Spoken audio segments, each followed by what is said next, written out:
Hurricane season is just over 2 weeks away. News 19 meteorologist Corey Smith takes a look at the 2022 hurricane season and the impacts that we saw. Flooding rains, historic storm surges, and powerful winds. 2022's hurricane season saw some very strong systems impact the U.S. Over the past 5 years, tropical activity has been at or above normal values 4 times. 2022 was part of this trend, with 8 hurricanes over the course of the season.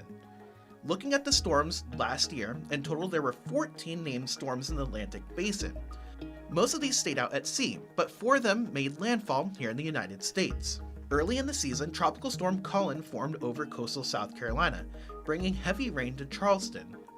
Hurricane Fiona, while only a Category 1 storm at the time of landfall, dropped 3 feet of rain on the island of Puerto Rico that led to many issues, including severe flooding.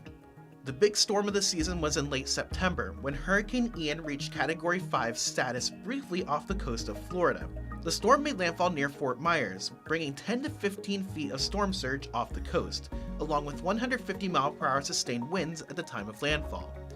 Feet of rain fell on the Sunshine State as it slowly pushed inland, causing flooding across the peninsula.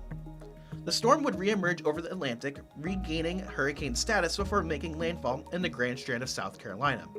While some beach erosion occurred, the Palmetto State avoided widespread damage. In November, Hurricane Nicole would make landfall on the east coast of Florida, with its biggest impact being coastal erosion in the state. From the studio, I'm News 19 meteorologist Corey Smith. Hurricanes Fiona, Nicole, and Ian all ended up being billion-dollar weather events, with Hurricane Ian causing an estimated $112 billion in damages between Florida and the Carolinas. Last year, Hurricane Ian was one of the costliest disasters of the year in the U.S. In South Carolina, damage in Myrtle Beach was estimated at more than $2.5 million. North Myrtle Beach saw over $13 million in damage to that area.